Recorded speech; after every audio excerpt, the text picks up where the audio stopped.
On May 29, 1453, the last great city of the Roman world finally fell. For more than 1,000 years, Constantinople had survived sieges, invasions, and the collapse of empires around it.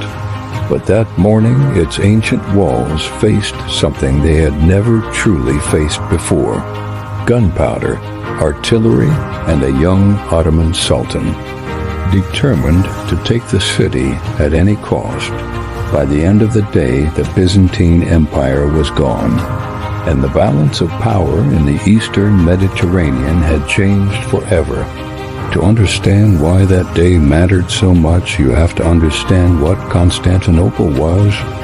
Founded by Constantine the Great and built on the site of old Byzantium, it had long been the richest city in the region. It stood between Europe and Asia, between the Black Sea and the Mediterranean, and between the Roman past and the rising powers. Even in decline, it remained a symbol of continuity, the last surviving remnant of the Roman Empire. For centuries, Constantinople had been more than just a city. It was a fortress, a trading hub, and a cultural center. Merchants, soldiers, scholars, and pilgrims all passed through its gates. Its massive walls and strategic position made it one of the most valuable cities on earth, and one of the hardest to conquer. By the mid-15th century, however, the Byzantine Empire had been reduced almost entirely to the city itself. Ottoman power surrounded it on all sides. The countryside was gone. Most of its former territories had long since been absorbed. What remained was a heavily fortified capital ruled by Emperor Constantine XI, a man who inherited a final outpost. Opposing him was Sultan Mehmed II, ambitious, disciplined, and determined to make Constantinople the capital of the Ottoman world. He understood that taking the city would not simply be a military achievement. It would be a civilizational one. Whoever controlled Constantinople controlled trade, prestige, and one of the most important crossroads on earth. The siege began in April 1453. Mehmed came prepared with a weapon that symbolized the new age: massive bombards. It was capable of hurling huge stone balls against the Theodosian walls, the defenses that had protected the city for centuries. Those walls had once seemed almost invincible. Now, artillery battered them until stone cracked and rubble filled the gaps. Each impact shook the confidence of the defenders.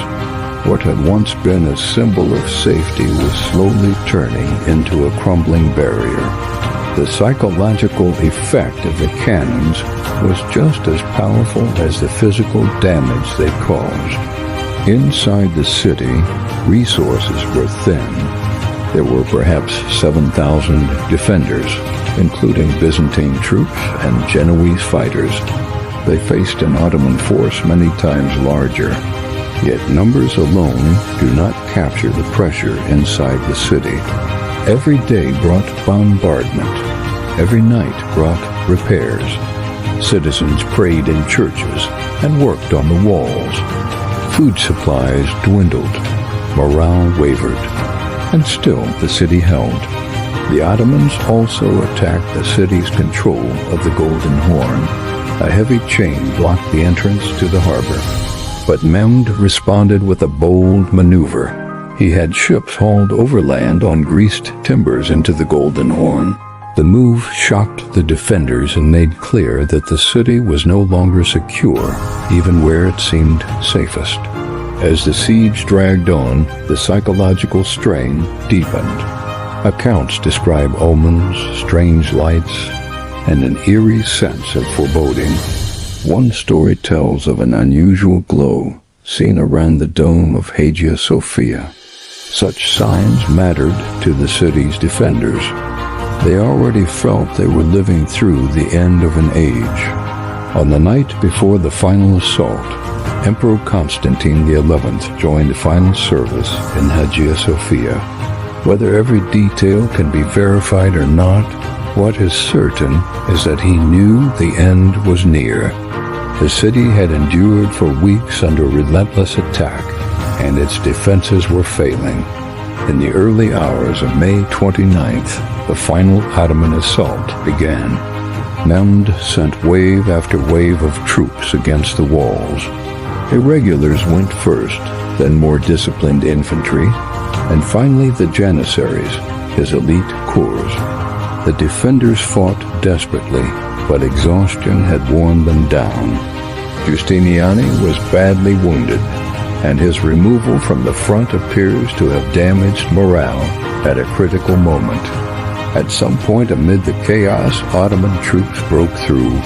Tradition focused on a small postern gate known as the Kirka Porta. Once the defenses cracked, panic spread quickly. The line collapsed. Emperor Constantine XI was last seen fighting near the breach. He died as a soldier among his men. With him died the last ruler of the Roman imperial tradition that had stretched back to antiquity.